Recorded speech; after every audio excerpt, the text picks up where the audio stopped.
It's 8.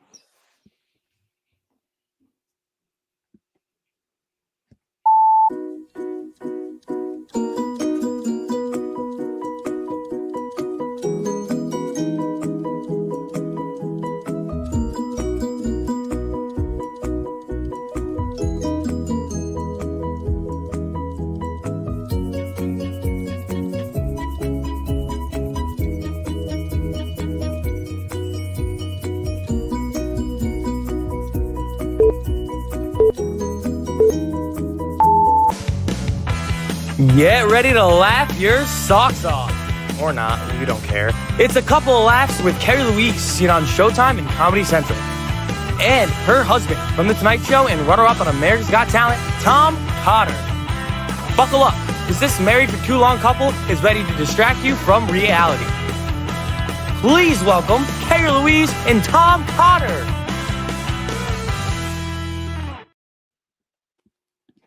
Hey everybody, welcome to our show, Tom Cotter and Carrie Louise, a couple of laughs. We are here every Wednesday at 8 o'clock. If you like our show, please subscribe, like, share with a friend, do whatever you need to do to get the word out that this is a fun show, 8 o'clock. There's nothing on TV, right? There's nothing good on TV. And we're here Wednesday night, 8 o'clock. And if you have kids, our Gripe of the Week is just for you.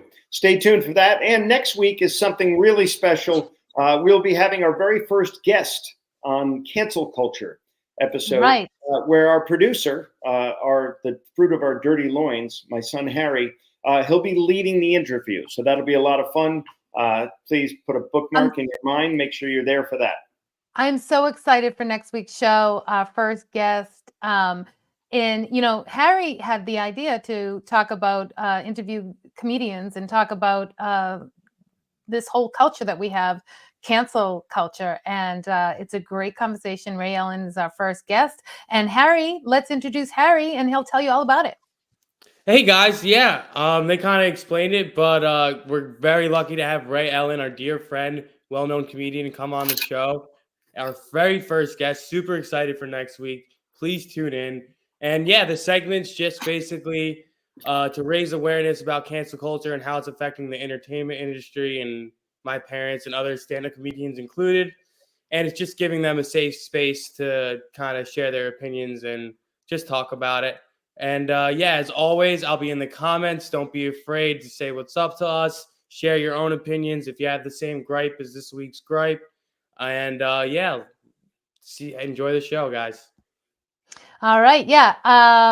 Yes, it's a safe place. It's a safe place. So no one's going to cancel us. And honey, we're not big enough, but someday. That's true. Someday. And it's not a safe space, though. Safe space means, you can't say anything. We're going to say some stuff. So we're going to say some stuff. That's right. Where are you this weekend? Let's talk about that. Besides rehab, honey, this is exciting. I'll be going to Israel. I'm going to Israel. I fly out tomorrow night, and I will be there until the 23rd, working at a charity called Comedy for Kobe. It's a great charity. I've been to Israel before to perform with, and these guys are unbelievable. It's what a lineup we have here. Nick Griffin, Judy Gold, Avi Lieberman, myself. It'll be a lot of fun. Now, why Israel right now? And is this real? Yes, it is real. Why? Because Ukraine was booked. I couldn't get in there because, I like to work in war zones. It's a conflict there between Shiite Muslims and Jewish people. And what better way to solve that than bringing in a short, pasty white Catholic, middle-aged Catholic to try to settle things down. And they need humor. They need some levity. And I will be there to provide it. And I'm looking forward to it. That's why I'm glad you're going. But as a wife, I'm a little nervous. I did check on your insurance policy. I did check on that before you left. But I'm going to be working for a PTA fundraiser. So I'm doing some fundraising myself, and I love working for the PTA. It's like Moms Gone Wild. It's like not really a PTA meeting, and so they can drink and laugh, and it's bad moms. So those are my people. I can't wait to go this weekend and do that. That's what we're going to be. But let's discuss what we're going to discuss this week. Now, it's maybe a touchy subject, but we're discussing politics, but not our politics. We're discussing how people deal with politics. Tom, take it away. Yeah, and it's coincidental that we're wearing red right now. That has nothing to do with it. So we're not taking a side on this. This is brown, by the way. It's brown. Right. We're not jamming our politics in anyone's throat. What we're talking about is how it's dividing people. They say you should never bring up religion or politics in mixed company, but we need to talk about this. In my family alone, we have a big family. We have registered Democrats, registered Republicans, a couple of registered sex offenders, but they're not allowed to vote. So we're all over the map, and we still get along very well. Everybody's happy and healthy. We have some, lively debates sometimes, but Thanksgiving's coming up. You're going to be sitting around the table. Do you broach the subject? Is it going to be something that's going to send someone off and trigger them? That's how we feel about this right now. It's kind of a scary time. And check out this video. Cut off contact with family members just because they are voting for Donald Trump. Yes. If so far they have not been able or willing to listen to compassion, to listen to kindness, to listen to you, or even to do their own research and discover that hatred's not the answer, that love and kindness is the answer. If they are unwilling to change, they must experience consequences. And you should not withhold those consequences from them. The consequence in this case would be they don't get your beautiful, loving, wonderful presence in their lives. It's over. And they are gone. You need to make it real for yourself. Sir, the dramatics. Okay, Jeffrey, let me get this gay real quick. You are encouraging people to cut ties with their family members because they don't align politically with you. Insinuating that Yeah. He, she, they, or whoever they call themselves is contradicting themselves. Yeah. You shouldn't be able to shut someone out of your life just because you don't agree with them on something. That's right. That's cult-like. That's wrong, and it's not good. Like I thought, like during the pandemic, I heard that people were getting divorced over their political views, and I thought maybe that had something to do with the pandemic. But it's carrying on to now. It's still happening. People are arguing, especially on social media. They're dropping friends. Have you ever heard of this post? If you don't agree with me, I'm unfriending you. Yeah, I've seen that multiple times. Time to lose friends. And look, we're not pro-Trump or pro-Kamala here. We're pro-family. And the fact that something as trivial as politics, and it really is trivial at the end, you're talking about a 4-year term for a president. How can you let that tear apart your family and friendships? Also, it's friendships, right? Long-term friendships. Yeah. Yeah, I mean, that's not a reason to get divorced. A reason to get divorced is our gripe last week with the paper towels. Yeah, that's a good reason to get divorced. But I miss the old days. We used to have, in the 1970s and 80s, we had a guy named Tip O'Neill, who was the Speaker of the House. He was from Massachusetts, and he would battle with the Republicans on the floor of the House, and he would eviscerate them, and they would just go at each other, and he'd get all red in the face. And then at the end of that, once the session was over, he'd invite them all out for a beer. And that's how politics used to be. You could disagree in the House or the Senate, but once you stepped outside, you realized these are your fellow Americans. These people have way more in common with you than what divides you. But we're allowing this to go on right now, and it's scary. And if a ditzy Indian woman or a bloated orange guy can really tear apart your friendship, how great was the friendship to begin with? Right. Yeah. And whatever happened to United in United States? Like, whatever happened? It seems like every time either the right or the left gets in, the other side just does everything they can to try to get that person impeached. And it's usually petty bad rumors, and they'll keep doing anything they can to get him impeached. So the poor guy or girl or president cannot rule the world. They're too busy combating all that's coming at them. And we're fighting against each other, which is very bad. That's when the enemies come in and they're laughing at us. And that's where we're going to get hurt. We should stand behind who the majority voted for and get to work being united. Yeah. You know, the old phrase, united we stand, divided we fall. I mean, I think we show weakness when we're this divided. I really believe it. And I'm not talking about falling like Biden for the last 3.5 years on stairs. I'm talking about falling, like the nation collapsing, because, you know, the ones who are laughing at us right now, honey, are North Korea, Iran, Russia, China, all our adversaries. And I believe, and many people believe, I think it's been proven, that they are deliberately jumping on social media and trying to separate us and trying to get us so divisive that we're at each other's throats. And that's why comedy is so important, because comedy brings us all together and the one happy family. Yeah. Right. I think that's true. And I do think that we're letting this happen to us. We're by people getting so mad at another person's opinion, we're letting them win. And that's a bad thing. So we need to be, people need to just go out to comedy clubs more. That's right. You know, this verbal civil war we have going on right now is really distasteful and it's bad. And yeah, again, we have way more in common than we have what separates us. We're all Americans. I said to Kerry like a year ago, and I feel bad I said this. I said, you know, what this country needs is another terrorist strike, because that brings the country together. Obviously, I don't want a terrorist strike, but we need something to unify us. We need a unifier in chief coming up. And unfortunately, I don't think either of the two candidates right now are that person, but hopefully the next round we'll get that unifier in chief.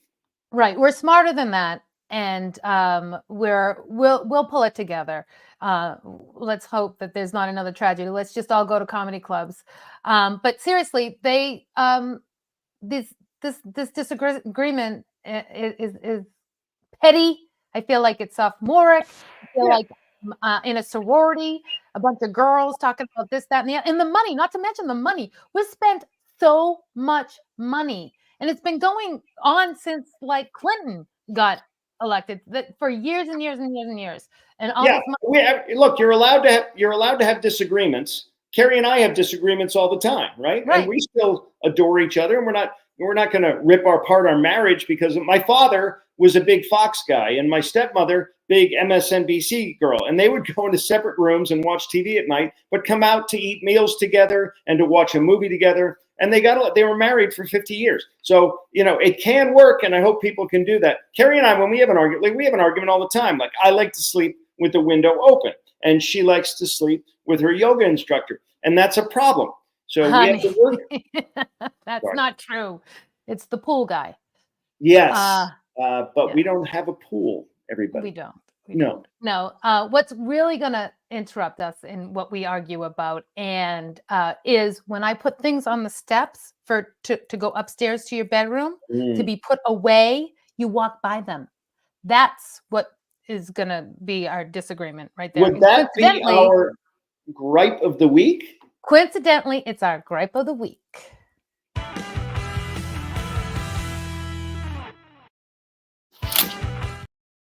All right, our gripe of the week is I put things on the steps, and not only my husband crosses over them. You're not as bad. I'll agree. You're not as bad as the kids. The kids are the worst. They'll go up and down the steps like 9 times a day and just bypass their stuff. And half their stuff are things they asked me to buy for them. They're brand new, like their beauty products or whatever they want, their shaving cream or whatever. They just walk by it. Okay, first of all, I'm offended that you said that our 3 sons have beauty products. They don't. They have male products, honey. Okay, first of all. Second of all, I don't like you lumping me in with that. I'm the Sherpa. I'm the guy that carries the crap all the way upstairs because it sits there for weeks and they just walk by it, and that's a wasted trip. I don't trust stairs. You know what I mean? They're always up to something. Hello, everybody. First point of the day. And I take steps to avoid them. But, most families have a flight of stairs. We have a fight over our stairs. And that fight is, if we put something on the stairs, it's supposed to signal to you, it's time to bring this up to your room. It's to get it out of the way. But people just step over it all the time. In the middle of the night, sometimes I wake up to go downstairs to let the cat in or get a beverage, and it's dark out. And I go falling ass over tea kettle down the stairs because I'm tripping over a tea kettle. By the way, who puts a tea kettle on the steps? Anyway, I don't like that stuff. I don't like that the kids just leave it there. I grew up in a big family. We had 6 kids, and always we had stuff on the steps, but it only stayed there for like half a day. Then you carried it up, because if you didn't, the steps became impassable. We had so much crap on the steps, you couldn't get over the steps. So I just, that is a pet peeve of mine, honey. It is. I know. And the laundry basket that's in the middle of the night on the steps, in the middle of the steps, that's me trying to kill you. Yes. Yeah. No, but it's true. These kids, and when you bring them up, you're not teaching our kids anything anyway. That's why they're like, oh, well, I know Dad's going to bring it up. And we learned early on, because we used to live on a 6th-floor walk-up in New York. Yeah. Early on in our career, 6 floors. We learned bring everything up at once. 6 floors. Although we did feel safe in the middle of Manhattan on a 6th-floor walk-up, because no one's going to come up to 6 flights to rob us. That's true. Right. They can't bring the TV down. They'll be like out of breath saying, "You do it, I'll watch."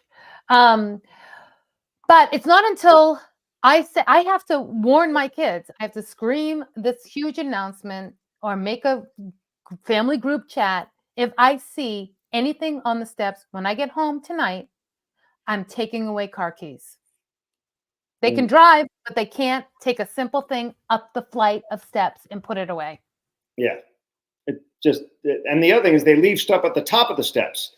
Glasses, dishes, everything, and they don't bring that down, and they pass by it a million times. Anyway, I should have. At least it's getting out of their room, though. Have you ever been in their room? That's another gripe. That's a whole nother gripe. You're like, where are our forks? All of a sudden we have no forks. We go into Tommy's room, there's 10 under his bed. Disgusting. Yeah. I don't know what he's doing with forks, but it's uncomfortable. So do you think it's time for video of the week? Yes. I'm right here, guys. I'm right here. You know that? Like, I'm right behind the scenes the whole time you're talking all this crap. Well, do you have anything to say for yourself of the gripe of the week? Take away my car keys. Come to college. Like, I'm not home anyway, so you're not gonna do anything about it. Well played. That's Harry. what I gotta say. But anyway, yes, let's move on. Sorry to interrupt. We're gonna do video. Now, our videos of the week, Tom and I teamed up, and together we complemented our videos of the week, because we always share these videos. We love this video, and it happens to be the fall. So happy fall, y'all! Enjoy our videos.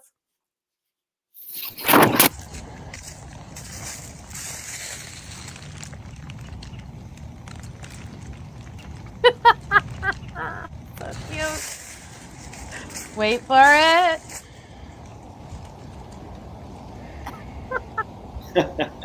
Those dogs are in the Canine Witness Protection Program, I think. It's so cute. And here's mine.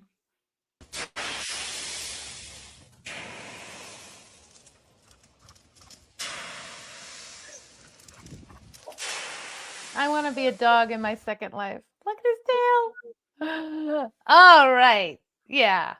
Can I just say, your video reminds me of when we, in the fall, growing up in Providence, Rhode Island, we would make leaf piles, big leaf piles, and we would jump in them, but my father would maybe rake them, and you put them on the side of the road, and someone would come along from the Department of Sanitation and pick them up. But there was this guy who lived in our neighborhood, Mark Jeffroy, who drove his dad's Jaguar all the time, and he would run over our piles after we'd spent all this time making a pile. So one day we put garbage cans underneath them and put the leaves over him, and he ran over it with the Jaguar. All hell broke loose, and he wasn't allowed to be in his dad. Yeah, it was a very funny event. Sorry, I just brought that back to me. Oh my goodness. Okay. Hey, Harry, do we have any comments that we want to talk? Does anybody say anything about our political? Hey, what's up, Are we going to get canceled tonight? No, not going to get canceled. So that's good. Maybe next week on canceling cancel culture. Oh, yeah. Right. For now, we are safe. We had some comments before about me talking about that cancel culture. Someone thought it was funny that I said safe place. They said they'll get us somehow. And someone wishes you safe travels to Israel. Thank Gina you. says, he'll be fine. Right here. And we also got some more comments on Instagram. Hold on. A lot of people with the gripe. My wife does the same thing. Lisa Gray said she's guilty of the same thing. And a lot of people said we're doing the same thing.